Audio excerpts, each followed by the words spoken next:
Hello and welcome to the CX Files for October 4th, 2024. My name is Mark Hillary and I'm in Sao Paulo, Brazil.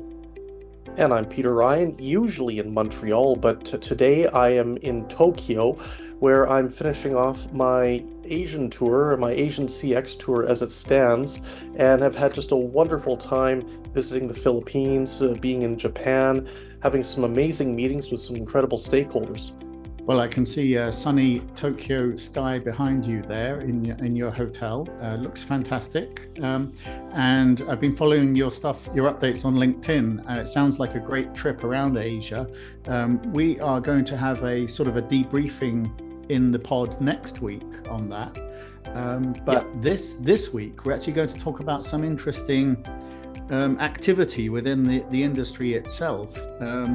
Maybe I'll just give a sort of introduction to what we've seen going on. Many of you will know Keith Gate, the founder of the CX Foundation. Unfortunately, Keith has recently had some ill health and he closed down the CX Foundation. If you go to their website, it says that they're closed. He closed it on LinkedIn as well. And that sort of left the employees of the CX Foundation a bit stuck because they basically had no jobs. Enter the Retail Bulletin. Karen Howard, the managing director of the Retail Bulletin, stepped in and said, well, look, I've been thinking about setting up a CX association to run events myself. So why don't we set something up? We've already got a team here that's ready to go. So she offered everybody jobs and they have created the CX Alliance. Isobel Rogers, who our listeners probably know, is the partnership director of the CX Alliance. And she's now working very closely with Karen at the Retail Bulletin. And they've got this new CX organization fired up and ready to go. And I managed to get both Isobel and Karen on the pod to have a conversation about what their plans are. That's great news, Mark. And I think speaking to a significant desire within the scope of the UK, especially for some type of industry thought leadership body to take on this type of a mantle, take on this type of a role. And what I would suggest is that obviously the UK is one of the most active CX markets anywhere in the world, if not the most active. And I think that the fact that that this group has stepped up and has made a play to try and fill this void is going to be a very welcome piece of news for so many different CX stakeholders across the United Kingdom. And I think that, what's important here is that, we all hope that Keith is okay and send our best wishes to Keith as well, because absolutely, Keith has absolutely been a major force in the industry. He was at the last CXO speaking. He published a book about CX last year. And so, it's a real shame for him to step back like this. But it's a great initiative that there was somebody there ready to sort of take on the team and try to kick off something new. Yeah, exactly. And as you say, we do wish Keith all the best as he moves forward. And in terms of this new organization, we wish them all the best too, because of the fact that, as you say, there is definitely a desire for the events, for the thought leadership. And what this emerging team, I think, brings to the table is a lot of energy, a lot of new ideas, and a lot of innovation. Okay, so why don't we go straight to my conversation with Karen Howard, the managing director of the Retail Bulletin, and Isobel Rogers, who's now partnership director of the CX Alliance, talking about what the CX Alliance is doing in the near future and into next year.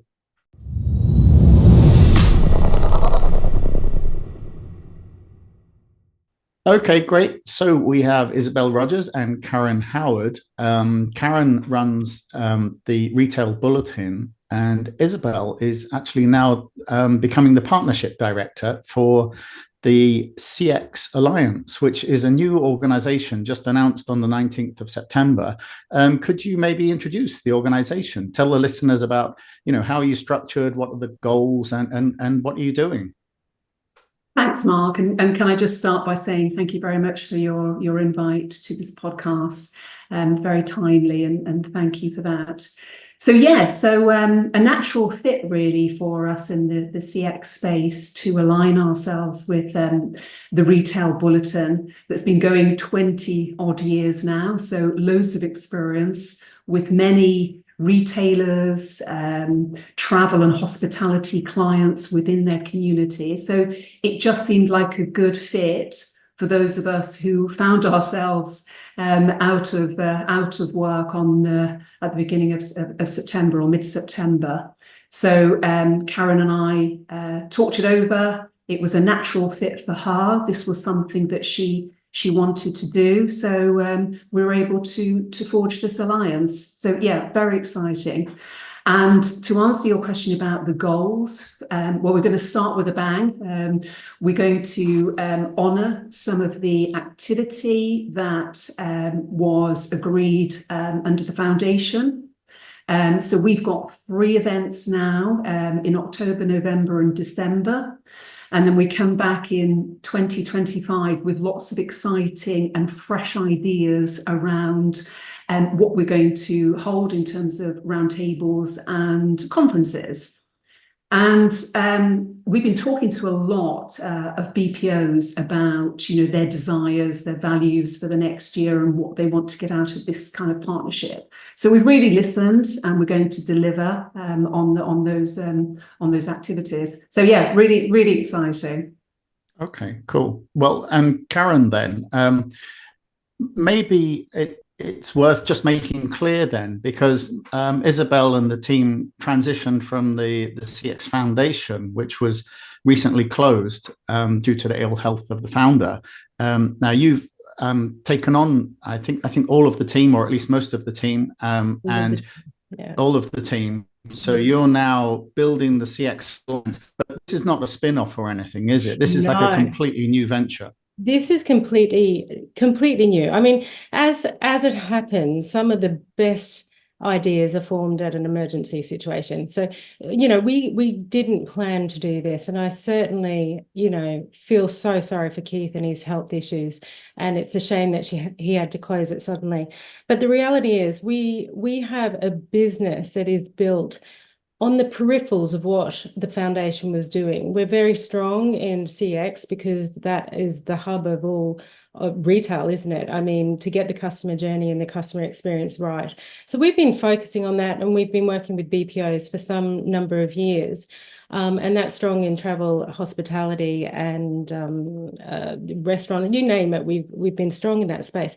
But it doesn't prevent us from also dealing within the other sectors, because we've got a heritage of putting buyers and suppliers together. We've got a heritage, and we know how to bring communities together. So we're going to leverage the strengths that we have with the Retail Bulletin and the current teams. With the new teams, we're going to just forge forward and bring these other communities together. The CX Alliance isn't about high-level news service provider in the way that TRB is. We won't be publishing daily news. We will be doing deep dives, insights, surveys, reports, and that is cross-sector. It's such an exciting time. The team that we now have formed is so ambitious. Like Isobel said, we will be honouring contracts that were left high and dry with the foundation, and we're doing that off the bat. So those guys will be looked after, and then going forward, we are creating different events, new events, different communities, community events. The sky's the limit. So yes, completely new organisation with old staff, but new initiatives, isn't it, Isobel? Yeah, definitely. And, we've given that a lot of thought over the last couple of weeks to what that might look like. And as I said previously, we've spoken to BPOs and listened to them. What do we want? What do you want to do for over the next 12 months? And we've always said, we'll deliver, the kind of activities that you want to be part of, and that's really important that we deliver on our promise. Okay, and it's probably just worth picking up there as well, because you mentioned that you're looking across multiple different industries and sectors. So, although the Retail Bulletin is picking this up and running with it, you are going to be, or the CXA is going to be looking across many more industries then. Yeah, definitely, Mark. Sorry. Oh, no, I was just going to say, it's interesting you bring that up because throughout the Retail Bulletin and the history of running events, we have always pulled talent from different sectors to showcase with retail. So it's not that we don't have a relationship with the other sectors, because we leaned on them heavily within some of our programs. We just haven't pulled it all together and connected all the dots. But with Isobel's expertise and the relationships she's built with the end user community within all of these different sectors and our BPOs, it is a natural progression. So yeah, we're not there yet, but we certainly are within a breath of being there, because we've got all the competencies to roll out, have we not, Isobel? Yeah, definitely. And just to add to that, we welcome any sector into our community, because it's not just, learning from your sector colleagues. You can learn an awful lot, say if you're in utilities compared to retail. And, I've come away from many events where people have said, that was such a great discussion. I've learned an awful lot from a sector that wasn't, something I was involved in before. So, you can truly kind of, discuss some great things and learn from other people. There was one that's probably just worth talking about, where, this new age of AI and all the rest of it and digital working. And people were saying, well, how do you do that? And this particular company in the BFI space said, well, we train our agents to educate the customers so that the next time they want to interact with us, they're in the know. They know how to deal over, chat, for instance, or actually, self process themselves. So, you do learn from different sectors. It's not about just having retail together or e-commerce together. This is a community for all, because we're all learning here now, particularly with AI and the speed of change. Oh yeah, absolutely. Yeah. Well, as the great physicist Richard Feynman always said, that he learned more about physics from going to completely unrelated conferences, in other aspects of science. So it definitely can work, that the kind of cross sharing of information. Exactly. I wanted to ask, because we're recording this 2 days before the podcast will go out, and today, as we're recording, it's actually the International CX Day for 2024, and I thought that it was interesting because I'm seeing so much stuff on LinkedIn that's being shared, and there is a sort of a confusion about customer service or customer experience or customer journey, and often it seems that the BPOs are talking about a contact center service or just customer service. And I think that, bringing together maybe a couple of the things I wanted to ask you, but I saw a BPO recently selling themselves and their service as, we can help you sell your products, we can help you service your products, and we can even help with collections if your customers get into trouble, and then we can also rehabilitate, after the collections process is over, we can get that person back into maintenance as well. So I mean, that's got every aspect of customer interaction there. I mean, is that going to be more common than just talking about customer service? Oh my goodness, yes. Good question. Yeah, and I think absolutely, if you think about the consistency, and if you're talking about a BPO taking on all of those aspects of customer interactions, then, there's lots of advantages, and, kind of not least the consistency of customer care and relationships. And that's obviously going to drive, CX consistency, which will lead to better outcomes, which will lead to happy customers. So, it does seem to be a very sensible approach, because, as I say, because of the consistency. Well, and you've both mentioned AI as one of the subjects that you're sort of exploring, and that's changing across many different industries at the moment. So I guess that's going to be a big focus of the CX Alliance. And I know the foundation had a big October event focused on AI. So I don't know if that's one of the ones that you're planning to work on, or planning to revive. But regardless of that, I mean, how do you think that the CXA and the process that you're going through can help, your member companies that you're working with, the people coming to events? how can they explore what AI really means to them, and how is the CXA planning to help them? Yeah, you're right, Mark. It's a big focus for both our brands and BPO partners, and some are more advanced, quite frankly, than others. The range is, I'm just dipping my toe into, maybe having a bit more sophisticated roadmap about how you go about that. And it was really interesting. I was listening to your podcast with our friends Chris Gillen and Stephen Lloyd, and they were talking about the rate of change, and the track lines are still being built in real time. So to make that initial AO roadmap is imperative. And some of the BPOs that I've had the privilege to work with over the recent years are really quite advanced, and some of the activities we've got planned, and watch this space, you may have be onto something about an AI conference.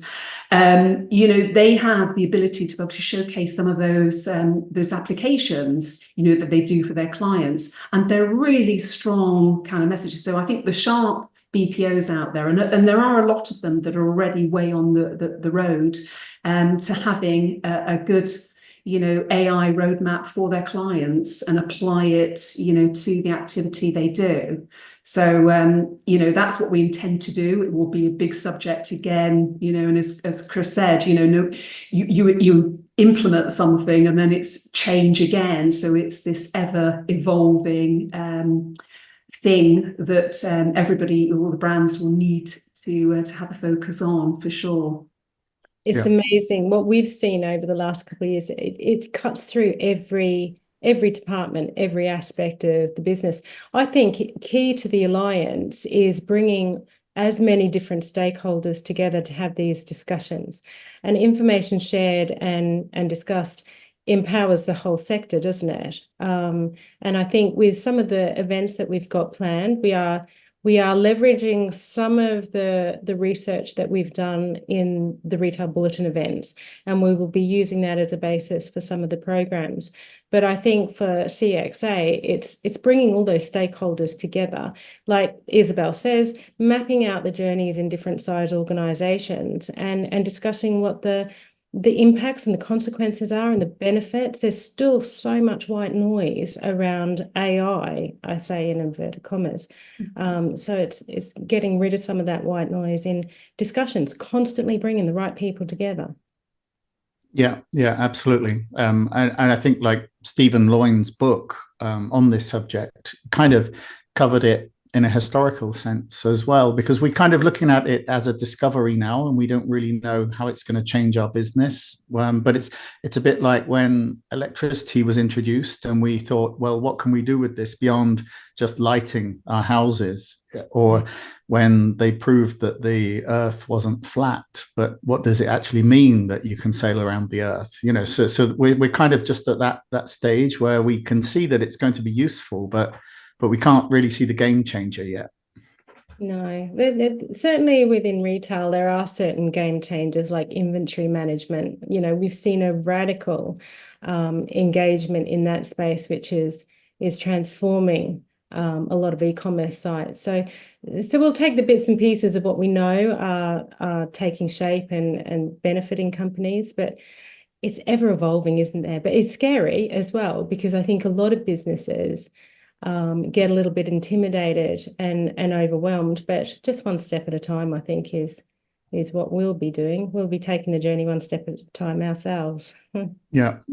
And I wanted to take the advantage of having you on the podcast, Karen, and just ask something about retail as well, because it's just that recently, I mean, inside the last month, I've been reading a lot about ambient retail and how this is a sort of a transition away from the traditional channels of in-store or online or app, to the point where the retail brand needs to focus more just on building the relationship with the customer, because the social feeds that they're scrolling through, or just the stuff they're looking at online, or the game that they're playing, may feature brands that you can click through and then purchase. So is that something that you're seeing? I mean, are we seeing that the idea is that there's more focus on the relationship rather than the marketing of the products themselves? Absolutely. Be where the customer is. be where the customer is. I mean, we've moved so radically quick from that traditional kind of multi-channel, omni-channel retailing, break down those silos. And now it literally, instead of putting the customer central to everything, it's actually going out and finding the customer. Where are your customers, and being in the right place?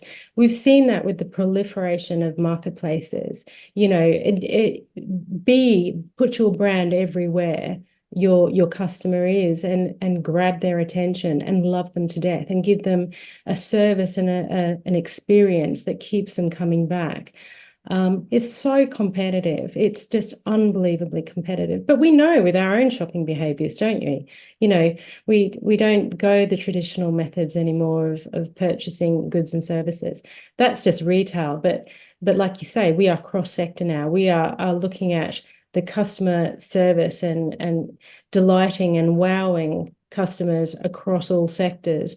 And there's a lot to learn in financial services. There's a lot to learn in automotive, for example. That's just revolutionized within the last 5 years. So yeah, it's an exciting time, isn't it? An exciting time.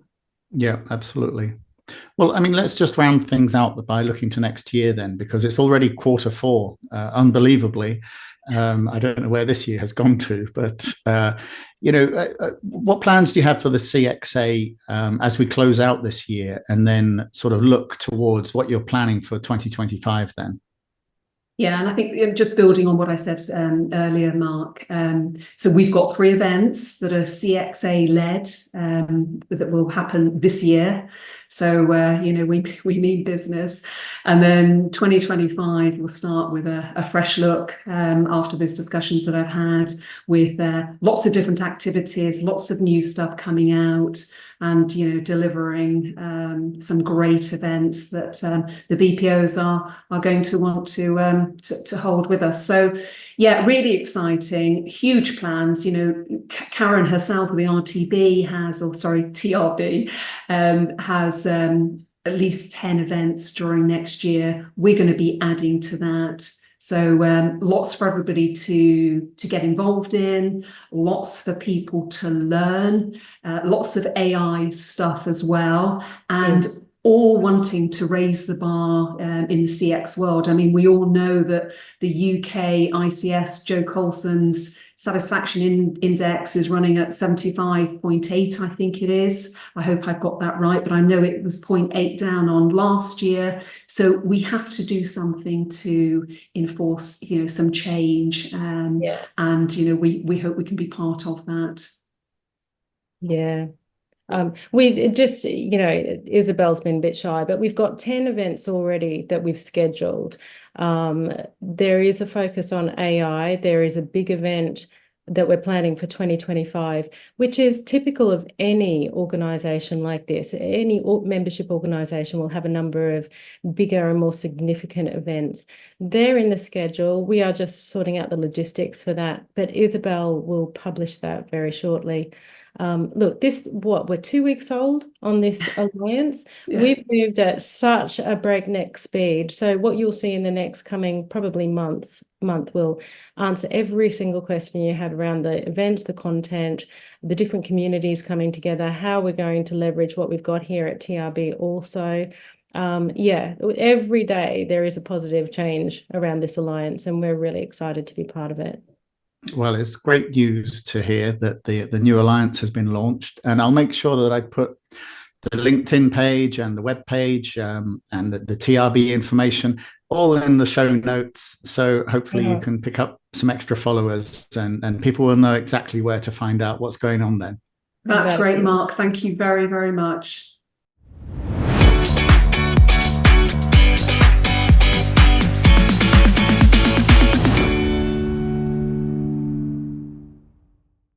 Thanks for listening to the CX Files podcast. We really appreciate your feedback and suggestions. You can reach myself, Mark Hillary, or Peter Ryan via LinkedIn. Please also leave a rating or review on your favourite podcast provider, as that helps more people to find us. As always, we'd like to thank Chris Haig at Traction Media for the CX Files graphics. See you next week.